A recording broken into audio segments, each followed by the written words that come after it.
देखिए अब हम लोग आ चुके हैं सेक्शन बी पर। Question number 21। यहाँ पर हर एक क्वेश्चन 2 मार्क्स का है। Find whether the following pair of linear equations is consistent और इनकंसिस्टेंट। आपको पता करना है कि ये कंसिस्टेंट है या फिर इनकंसिस्टेंट। इक्वेशन गिवन है 3x + 2y = 8 and 6x - 4y = 9। बच्चों यहाँ पर इक्वेशन 1 और 2 आपको दी गई है। सबसे पहले कोफिशिएंट का रेशियो निकालते हैं x के, a1/e2, तो आपको मिलेगा 3/6, 3 1 जा 3 2 जा। b1/b2 निकालेंगे, y का कोफिशिएंट 2/-4, यहाँ से मिलेगा 2 1 जा 2 2 जा। आप ध्यान दें a1/e2 इज इक्वल नहीं है b1/b2 के। इसका मतलब ये कंसिस्टेंट है। देयरफॉर इक्वेशंस जो गिवन हैं कंसिस्टेंट हैं। इक्वेशंस आर कंसिस्टेंट यानी यूनिक सोल्यूशन। तो ये कंसिस्टेंट है। कंसिस्टेंट मतलब इनको सॉल्व करने पर x की और y की एक एक वैल्यू आपको मिलेगी। बढ़ते हैं क्वेश्चन नंबर 22 की तरफ। In given figure if ABCD is a trapezium in which AB parallel CD parallel EF, ये तीनों ही लाइन आपस में पैरेलल हैं और आपसे पूछा गया है प्रूव करना है AE/ED इज इक्वल BF/FC। ये आपको प्रूव करना है। बच्चों ये तीनों लाइन आपको पैरेलल दी गई हैं। यहाँ पर सबसे पहले लिखेंगे गिवन। तो गिवन क्या है? EB पैरेलल है EF के और पैरेलल है DC के। ये आपको गिवन है, प्रूव करना है। टू प्रूव AE/ED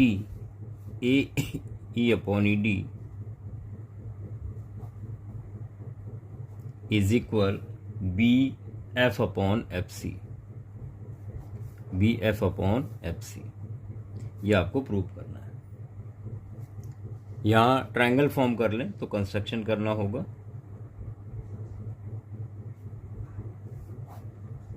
कंस्ट्रक्शन ये किया कि इसको ज्वाइन करा दिया, D को B से join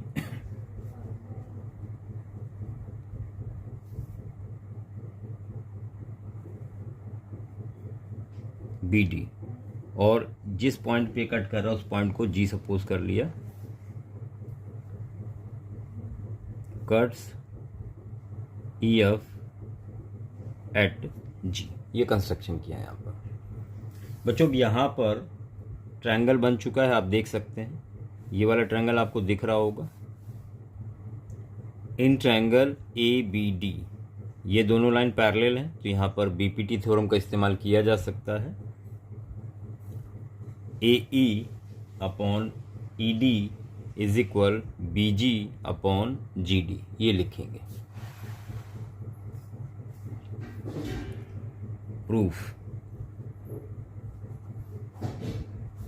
in triangle ABD since EG parallel है AB के, then by BPT basic proportionality theorem. क्या लिखेंगे? AE/ED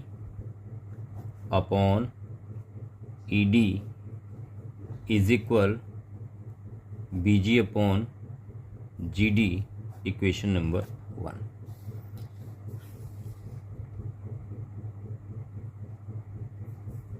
और बच्चों इसी तरह से अब ये वाला ट्रायंगल लेंगे BCD, यहाँ पर भी ये लाइन इसके पैरेलल है तो BPT थ्योरम लग जाएगी।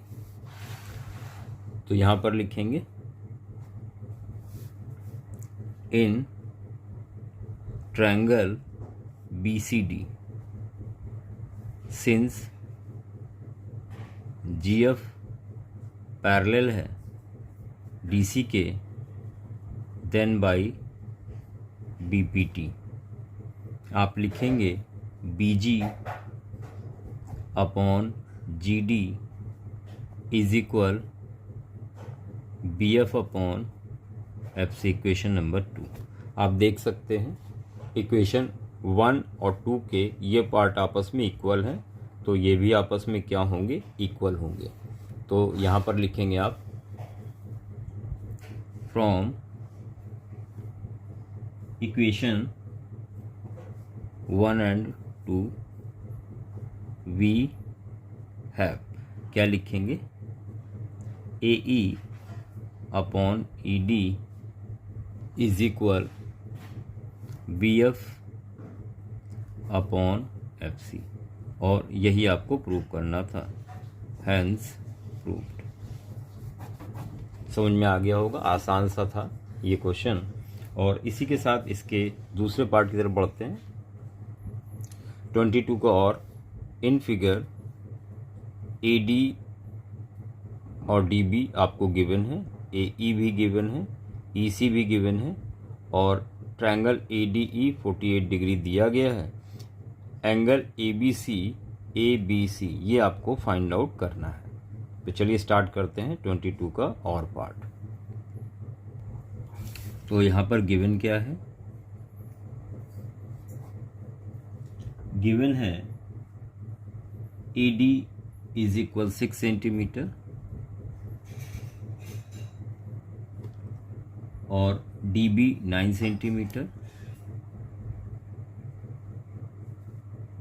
AE 8 सेंटीमीटर, EC 12 सेंटीमीटर और एंगल ADE 48 डिग्री। और फाइंड क्या करना है,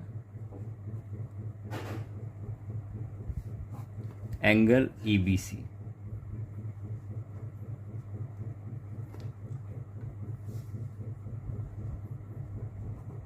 तो आप ध्यान दें, सबसे पहले यहाँ पर AD upon DB find out करेंगे क्योंकि गिवन है।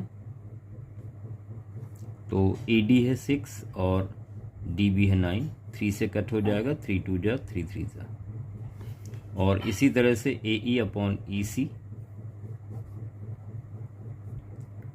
AE 8 है और EC 12, 4 से कट कर दें, 4 2 जा 4 3 जा। आप ध्यान दें,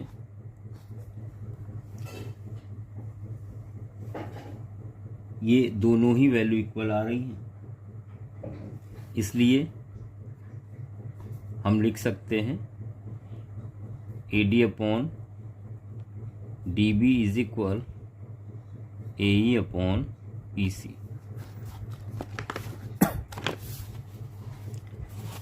अब AD अपॉन DB इक्वल है AE अपॉन EC के, then by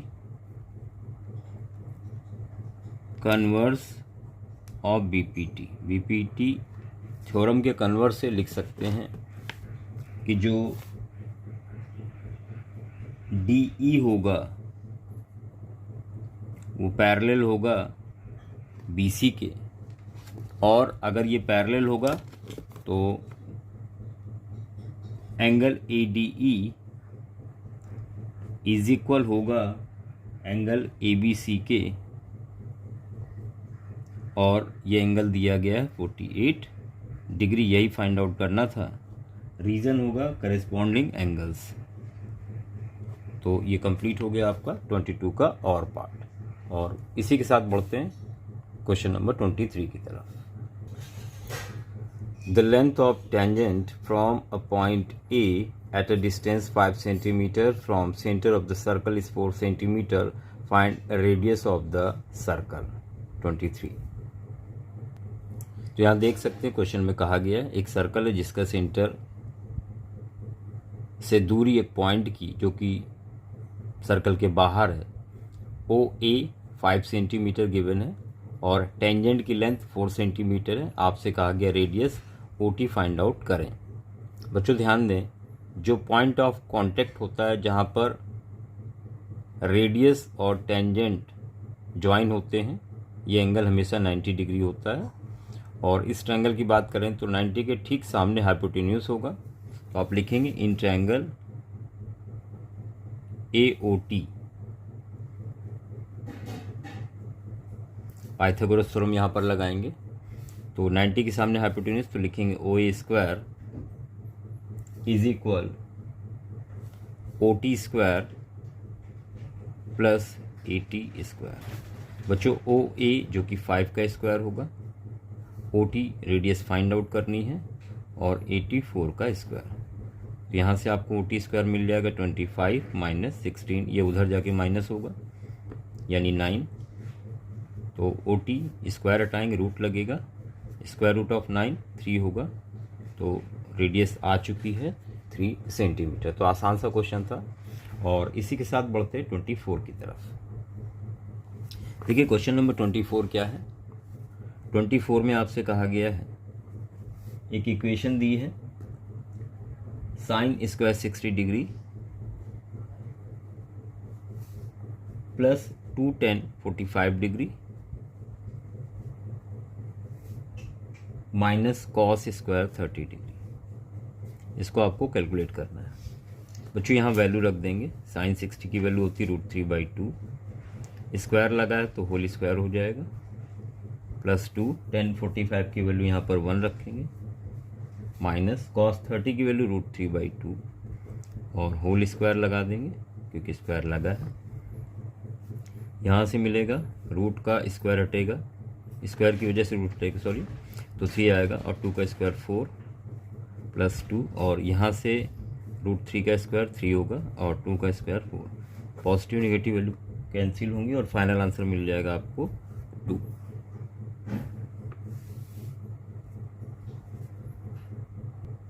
question number 25, find the diameter of circle whose area is equal to the sum of the area of 2 circles of radii this and this.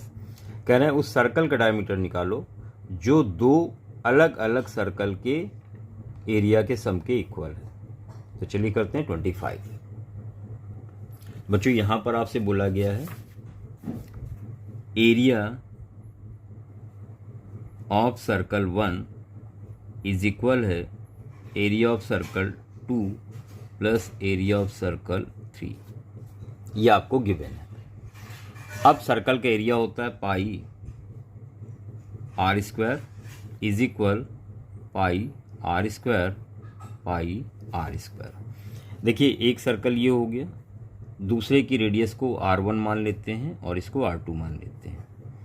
Pi r² is equal, pi common ले लें तो r1² और r2² बचेगा, पाई से pi cancel हो जाएगा, r² is equal, एक की रेडियस 40 दी गई है प्लस दूसरे की रेडियस यहाँ पर दी गई है 9, तो यहाँ से मिलेगा r² इज इक्वल 1600, 9 9 = 81। बच्चों ये आ जाएगा r² इज इक्वल 1681, या इसको आप लिख सकते हैं r is equal square root of 1681, और 1681 ये 41 का स्क्वायर रूट होता है, तो रेडियस आ गई है 41 सेंटीमीटर। आपको डायमीटर निकालना था, तो डायमीटर कितना हो जाएगा, रेडियस का डबल, ये हो जाएगा 41 × 2, या फिर फाइनल आंसर मिल जाएगा 82 सेंटीमीटर। ये फाइनल आंसर हो गया 82 सेंटीमीटर। तो आसान सा क्वेश्चन था। और बच्चों इसी के साथ बढ़ते हैं 25 के सेकंड और पार्ट की तरफ। अ chord of circle of radius 10 centimeter subtends right angle at center, find the area of the minor segment, जहां पर पाई की वैल्यू आपको दी गई है। बच्चों रेडियस 10 सेंटीमीटर और एंगल थीटा 90 डिग्री दिया गया है, आपको area of minor segment find करना है। एरिया ऑफ माइनर सेगमेंट, यहाँ डायरेक्ट फॉर्मूला यूज करेंगे आप, r² पाई θ/360 माइनस साइन θ/2। इस फॉर्मूले का यहाँ पर यूज़ करेंगे। तो इज इक्वल आर आपको 10 दिया हुआ है, 2 बार लिखेंगे आर स्क्वायर की वजह से, और पाई 22/7, थीटा 90 डिग्री गिवन है अपॉन 360, माइनस साइन 90 और अपॉन में 2। बच्चों यहाँ पर 100 हो जाएगा और 94 जा 2 से कट कर दिया 11 और 2 यानी 11/14 माइनस साइन 91 होता है तो 1/2। 100 यहाँ एलसीएम ले लेंगे 14 तो 11 माइनस 2 7 जा, तो यहाँ से वैल्यू आपको मिलेगी 100 × 4 डिवाइडेड बाई 14, 2 से कट कर दिया तो ये हो जाएगा 200/7। इसको डिवाइड कर दें तो 7 2 जा 14, 6 0, 7 8 जा 56 और 7 5 जा 30। अप्रॉक्स वैल्यू आएगी 28.5 और सेंटीमीटर स्क्वायर। तो ये 25 का और पार्ट हो गया जहाँ पर आपको माइनर सेगमेंट का एरिया फाइंड करना था।